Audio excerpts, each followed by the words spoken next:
बहुत लोग, चाहे वो मेरे प्रोस्पेक्टिव डीलर डिस्ट्रीब्यूटर्स हों, चाहे आम ग्राहक हो, वो ये प्रश्न पूछते हैं कि इन वाहन की शेल लाइफ क्या है। कोई भी एक इसका निश्चित आंसर नहीं दिया जाता है। इस वीडियो के माध्यम से आज जानने की कोशिश करते हैं कि ये शेल लाइफ कैसे कैलकुलेट होती है और इलेक्ट्रिक व्हीकल, खासतौर से इलेक्ट्रिक टू व्हीलर की शेल लाइफ क्या है। देखिए, शेल लाइफ वो लाइफ है जितने पीरियड तक व्हीकल को आप सड़क पे चलाएंगे बिना किसी खतरे के, बिना किसी डेंजर के। आइस व्हीकल के केस में 8 से 10 साल मांगा गया है और हमने देखा है कि इवन 4 व्हीलर के केस में सरकार 10 से 15 साल भी शेल लाइफ मांगती है। उसके बाद उसे मैंडेटरली स्क्रैप करना होता है। ईवी व्हीकल में अभी ऐसी कोई पॉलिसी नहीं आई है। अभी सरकार की तरफ से इस बारे में दिशा निर्देश आने बाकी हैं।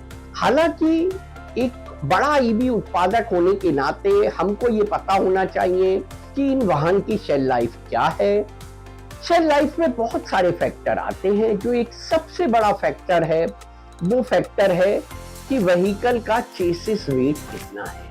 चेसिस वेट पहले, आज से कुछ 2-2.5 साल पहले 2022-23 तक लगभग 18 से 20 किलो का चेसिस वेट हुआ करता था 10 इंच के टायर वाली गाड़ी का, और 12 इंच के टायर वाली गाड़ी का लगभग 22 से 26 किलो का चेसिस वेट हुआ करता था। पिछले कुछ पीरियड से, जब से प्राइसिंग के ऊपर इतनी मारामारी, इतनी फाइट हुई है, हमने देखा है कि बहुत सारे चाइनीज प्रोडक्ट 12 किलो से लेके 14 किलो तक की रेंज में भी बनने लगे हैं। अब अगर मैं शेल लाइफ की बात करता हूं तो मुझे इन सारे फैक्टर्स को कंसीडर करना पड़ेगा। एक स्टैंडर्ड वेट को हम पकड़ते हैं। देखिए, लो speed electric two wheeler 10 inch के टायर के साथ कम से कम 17 किलो की वजन की चेसिस होनी चाहिए, और अगर वो 17 किलो वजन की चेसिस है तो 5 साल तक उसको बिना किसी तरीके का खतरा उठाए आप सड़क पर आसानी से चला सकते हैं। आप उससे ज्यादा भी चला सकते हैं, लेकिन उससे ज्यादा वो थोड़ी सी रिस्की हो जाती है, इसलिए ये एक बड़ा फैक्टर आ जाता है। अब इसके अलावा और क्या फैक्टर हैं? इसके अलावा जो बड़े कंपोनेंट हैं वो बैटरी है। बैटरी, अगर वो लेड बैटरी है तो आप लगभग 15 से 18 महीने में उसे बदल ही देते हैं। अगर वो लिथियम बैटरी है तो आप 2 साल से लेके 3-3.5 साल के बीच में उसे बदल ही देते हैं। तो वो कोई फैक्टर शेल लाइफ में इंपॉर्टेंट रोल प्ले नहीं करता है। लेकिन दो और बड़े कंपोनेंट हैं जो कि मोटर और कंट्रोलर है।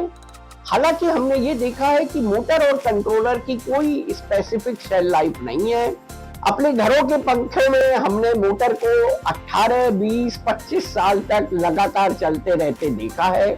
तो मुझे लगता है कि मोटर की शायद कोई शेल लाइफ नहीं होती है। कंट्रोलर भी एक सॉफ्टवेयर है और उसके अंदर कोई बहुत ऐसे कंपोनेंट्स नहीं पड़े हैं जिनकी कोई शेल लाइफ होती है। तो मोटर और कंट्रोलर अगर वो अपनी वारंटी पीरियड को पार कर गया है तो मुझे लगता है जब तक कि उसकी चेसिस की शेल लाइफ नहीं खत्म हो जाती तब तक ये चल सकता है, और उसके बाद भी हम उसे रिसाइकिल कर सकते हैं, रिफर्बिशमेंट करके उसको दोबारा से प्रयोग में ले सकते हैं।